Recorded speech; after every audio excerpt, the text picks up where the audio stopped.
mendengar suara masyarakat dengan sebanyak 2,5 triliun. Itu di mana? Lalu tuh dipagerin kita mau kerja di mana? Kayak ironis banget gitu loh. Keren-keren aja, tapi ujung-ujungnya nggak ada manfaatnya buat kita adalah bangsa yang besar.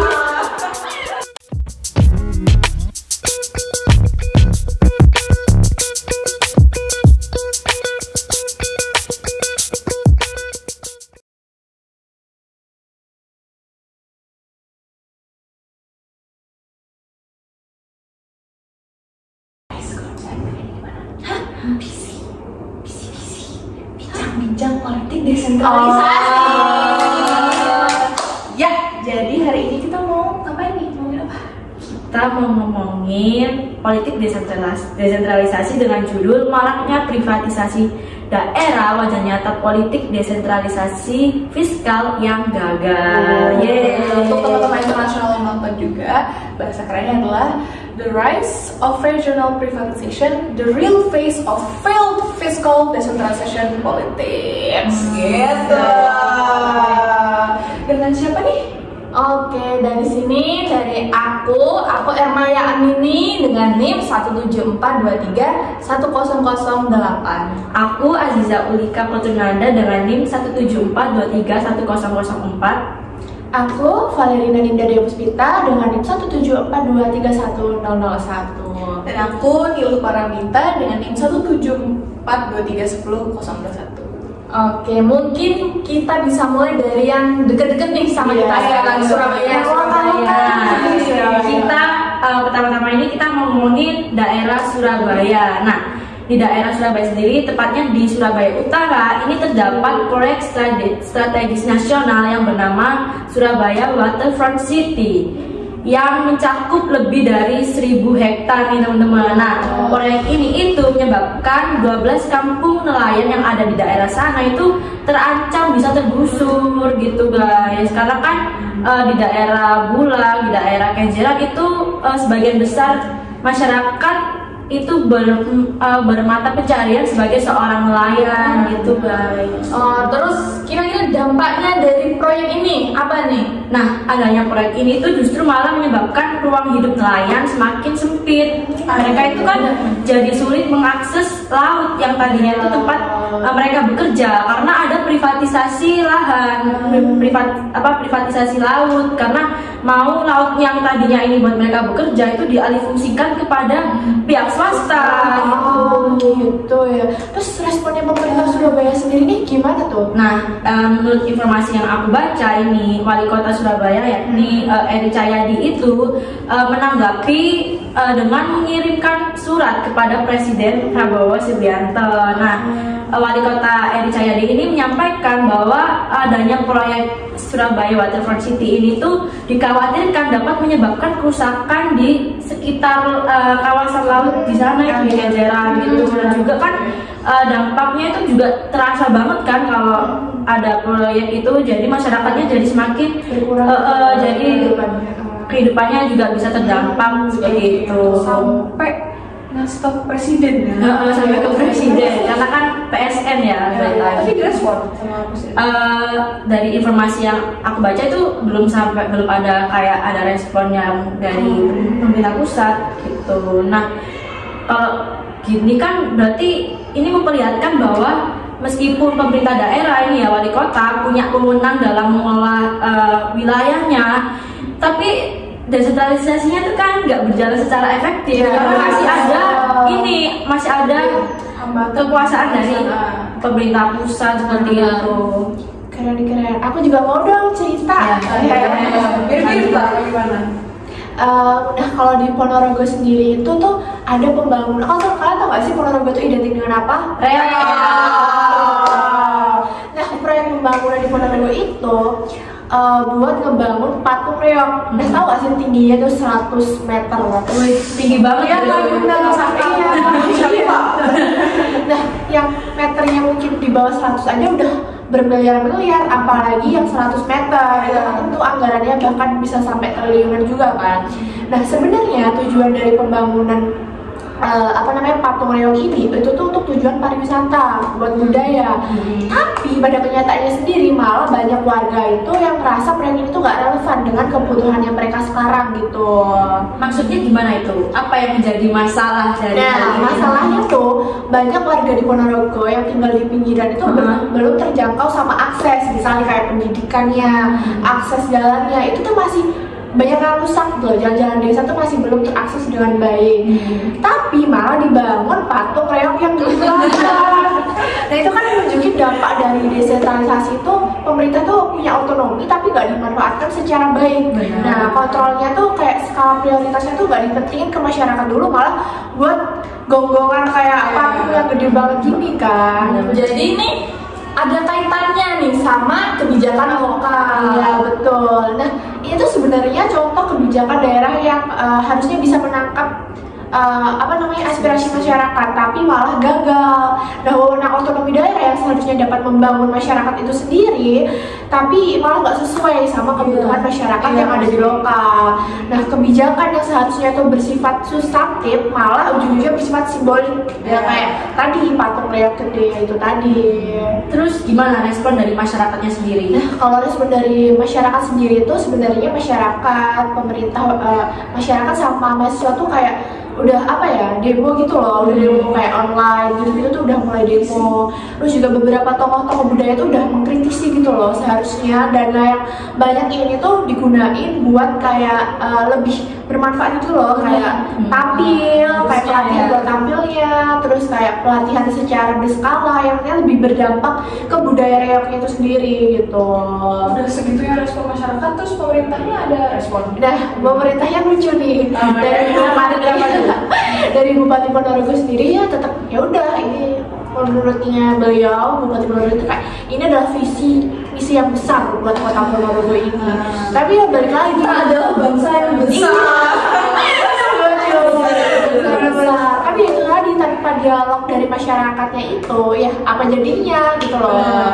Nggak ada evaluasi yang buat dievaluasi, karena mereka aja nggak ngedengerin suara masyarakat gitu. Itu kalau cerita dari daerahku nih, dari kalian ada nggak cerita yang kayak gitu?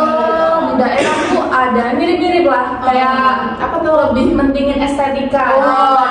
Simbolik lagi gitu. Nah jadi di kotaku, di Nganjuk, di Kabupaten Nganjuk itu ada proyek pembangunan bendungan, namanya Bendungan Semanto. Nah ini nih katanya digadang-gadang jadi bendungan yang paling panjang panjangnya tuh sampai 3.100 meter. Sepanjang ini biaya pembangunannya kira-kira jutaan, triliun dong, miliaran lah. Bangunannya itu memakan anggaran sebanyak 2,5 triliun. Gila-gila. Apa tuh? Nah sebenarnya bangunan segede ini nih, semestinya tujuan utamanya itu kan buat bendungan kan ya, pasti buat mengaliri lahan pastinya ya. Buat para petani-petani, barulah side functionnya ini barulah boleh buat wisata gitu.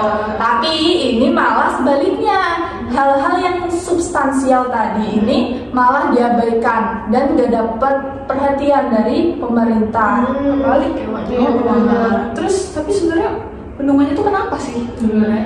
Jadi sebenarnya bendungannya itu udah jadi, udah selesai dibangun, udah oke pokoknya. Tapi yang jadi masalah alirannya ini loh, aliran dari bendungan ini tuh nggak ngalir ke lahan warga yang di sekitar bendungan-bendungan ini. Jadi meskipun air di bendungannya ini ada, ribuan hektar sawah miliknya para petani-petani ini tuh masih kering kerontang gitu. Berarti nggak berdampak lah. Nggak dialiri. Lebih dari 3.200 hektar sawah itu akhirnya nggak bisa dialiri dari air bendungan Semantok ini tadi. Terus respon dari petani sendiri itu gimana? Apa ada demo atau para petani ini mereka punya forum namanya FPSA, Forum Petani Sekitar Area. Nah mereka ini bilang kalau pemerintah dari awal membangun bendungan Semantok ini tuh para petani itu nggak pernah dilibatin dari awal. Kalau nggak diajak gitu lah. Mereka juga sebenarnya udah pernah datang ke hearing DPRD Jatim dan udah menegaskan di saat mengadvokasi itu bahwa saluran airnya ini emang nggak pernah dirancang sesuai kebutuhan masyarakat sekitar gitu. Terus pemerintahnya sendiri tuh ngasih respon nggak gimana gitu? Nah, pemerintahnya ini ngasih kayak apa itu responnya itu mereka bilang nanti mau bangun bendungan baru.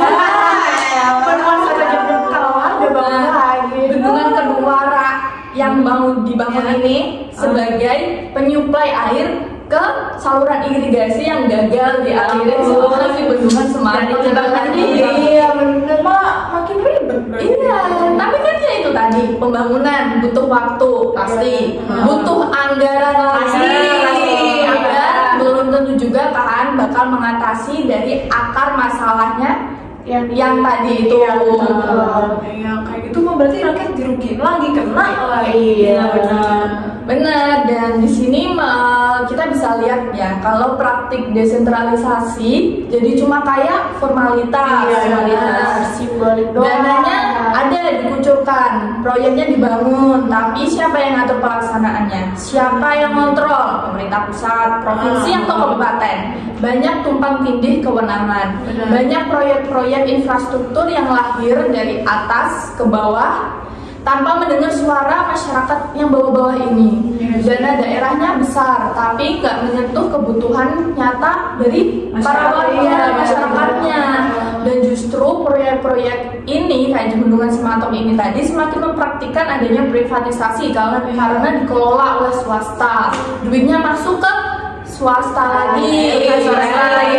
Nah, justru proyek-proyek ini tadi semakin mempraktikkan adanya privatisasi kan, swasta. Terus juga yang pasti jadinya penguasaan sumber daya oleh dikelolanya sama segelintir elit, bukan masyarakat lokal. Nah, ini tuh kayak sebenarnya agak mirip ya sama yang terjadi di dekatnya daerah ibu kota sana itu. Mana sih Impik ya? Iya. Bukan, Iya sih. enggak sih? Bukannya ini yang kita kan? Bukan. Langsung di-mention ya daerah begini ya. Jadi yang lumayan terkenal nih kalau ngomongin privatisasi mungkin lord utamanya mungkin sudah yang paling viral tuh PIK 2. Apa itu PIK? You cannot resist. Iya, PIK 2 nih. Jadi PIK 2 itu sebenarnya proyek yang gede banget di Pesisir Tangerang. Nah, jadi katanya sih itu tuh mau dibuat jadi kota pantai yang modern. Tapi malah bikin ribet gitu, malah bikin orang pada protes. Sebenarnya kenapa sih? Jadi kayak nelayan-nelayan di sana itu akhirnya banyak yang kehilangan akses laut. Untuk membuat ini itu banyak laut dipagerin gitu, banyak mangrove tuh pada digusur, pada diambil lah, Pagerin, namanya ya rumah dijagain. Terus jadi warga-warga sekitar tuh kan merasa dirugiin. Mereka banyak yang protes nih, aktivis-aktivis ngerasa kayak loh kita juga diajak di diskusi ini kok tiba-tiba kita kena ruginya doang gitu kan. Terus juga pemerintah pusat itu pernah masukin ini ke PSN, Strategis Nasional di 2024 gitu. Coba.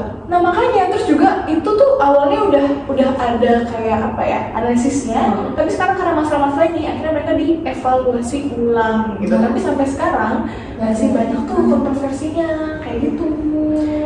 Gitu. Kalau dilihat nih secara ekonomi sebenarnya itu berdampak apa sih secara ekonomi itu membantu apanya gitu?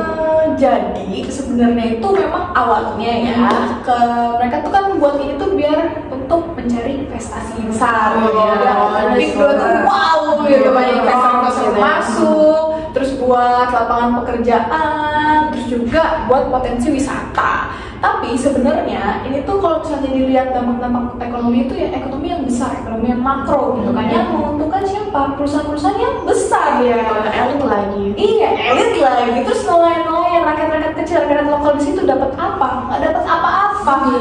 Malah mereka bayangin kita jadi nelayan. Kita kerja di mana? Di laut. Lautnya dipagerin, kita mau kerja di mana? Nggak dapat uang kan? Mau nanti ada investor masuk apa gimana? Kita nelayan juga tetap aja nggak dapat uang gitu kan? Jadi kalau ngomongin ekonominya ada, tapi sebenarnya buat siapa? Gitu kan? Buat para rakyat nelayan atau justru para elit?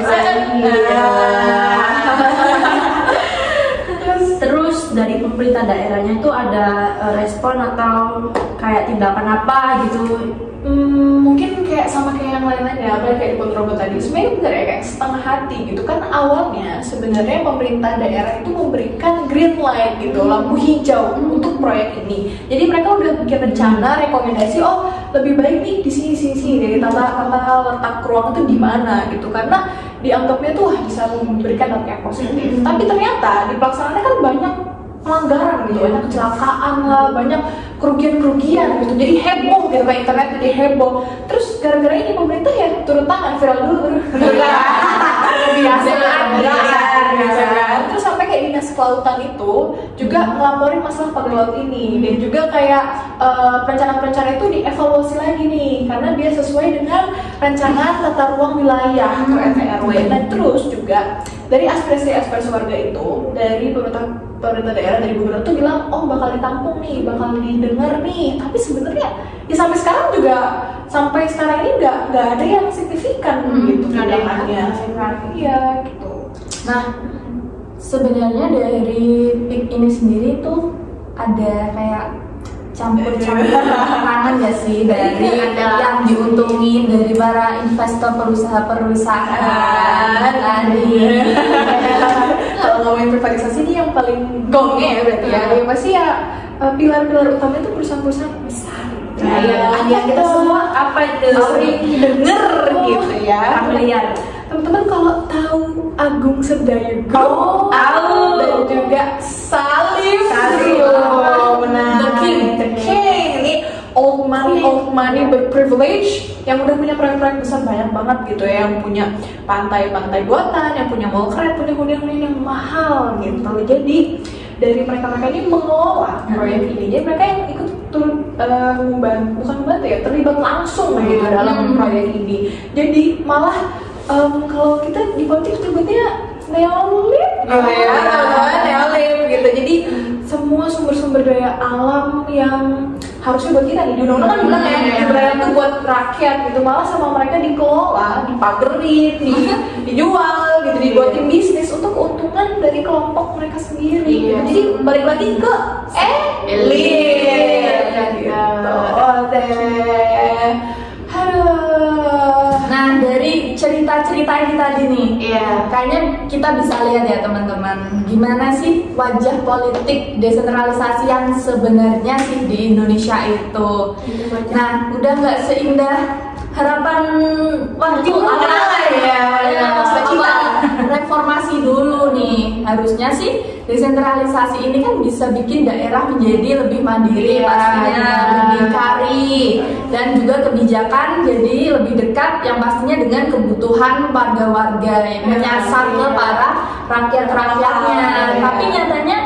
Tapi nyatanya malah banyak proyek yang dibungkus dengan kata pembangunan, tapi justru malah memberikan dampak yang buruk bagi masyarakat gitu. Laut dipagari, kampung nelayan mau digusur, terus akhirnya jadi makin terhimpit ya kan. Ini tuh kayak ironis banget gitu loh, karena daerah yang sebenarnya punya wewenang justru malah nggak bener-bener berpihak ke masyarakatnya gitu loh. Betul.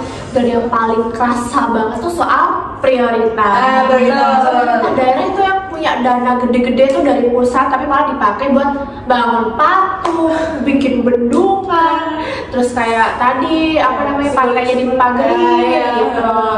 Kayak ya buat proyek keren-kerenan ya, tapi ujung-ujungnya nggak ada manfaatnya buat masyarakat. Jadi otonomi yang harusnya substantif malah bersifat simbolis. Nah, benar banget. Kadang malah proyek-proyek ini tuh kayak aku tadi di Nganjuk ada bendungan, terus atau ada mungkin kayak jalan tol dan sebagainya, itu cenderung top down banget. Rakyat itu jadi cuman kayak jadi penonton.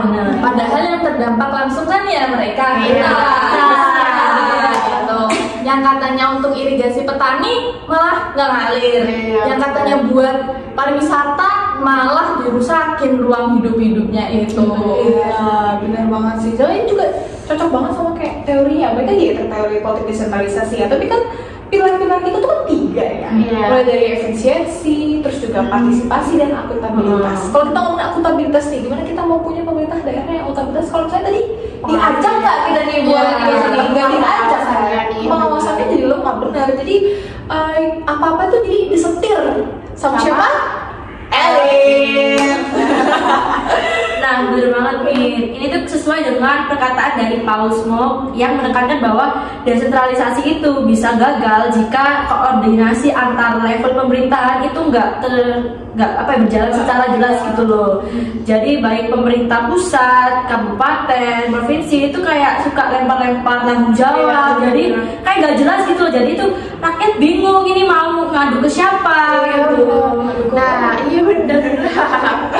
Oke, oleh karena itu kita butuh apa? Butuh pembangunan yang berbasis komunitas. Komunitas itu dengerin warganya dulu, perencanaannya gimana, apa yang mereka butuhin. Nanti kalau salah dievaluasi. Karena balik lagi, kita kan buat memenuhi kebutuhan warga lokal gitu. Nah, yang pastinya juga harus ada yang namanya transparansi ya teman-teman. Bikin open data soal anggaran, lalu izin proyek juga diizinkan dulu oleh masyarakat. Lalu harus ada yang pastinya AMDAL ini. Biar masyarakat itu bisa ikut mengawasin. Jangan sampai rakyat tahu-tahu langsung digusur gitu. Tahu-tahu tanahnya dijual. Dijual kemana? Ke para investor, para swasta itu tadi. Bener banget sih. Dan juga yang paling penting itu balik lagi nih ke manajemen partisipasif. Jadi kita tuh nggak cuma formalitas aja gitu, rakyat tuh nggak jadi penonton doang. Jadi adanya musrenbang yang rutin, terus juga penglibatan dari warga-warga yang secara aktif. Jadi kelompok-kelompok rentan kayak nelayan, petani atau masyarakat adat tuh bisa langsung turut serta dan terlibat dalam pembangunannya. Karena pada akhirnya itu ya guys, desentralisasi ini tuh menyangkut soal kedaulatan rakyat baik di tingkat lokal maupun di tingkat daerah. Dan juga ini tuh bukan menyangkut soal transfer dana dari pusat ke daerah. Dan harus ada pembangunan yang benar gitu. Dan nggak ninggalin siapapun di belakang. Nggak ada, artinya proyek itu nggak cuma keren-kerenan doang lah, tapi masyarakatnya tersingkirkan. Buat apa coba kalau gitu? Benar, apalagi kalau sumber daya publik kayak laut, sungai, atau tanah yang sebenarnya produktif ya, malah diprivatisasi. Balik lagi, ini bukan cuma soal pembangunan ya teman-teman, tapi juga soal keadilan bagi masyarakat, bagi rakyat, bahkan bagi diri kita sendiri. Benar sih. Wah, jadi pembicaraan kita mungkin sampai situ dulu ya. Mungkin teman-teman di sini yang seru dengerin kita. Nanti kita ngobrol-ngobrol lagi ya. Sampai jumpa di bincang-bincang politik lainnya. Dadah. See you.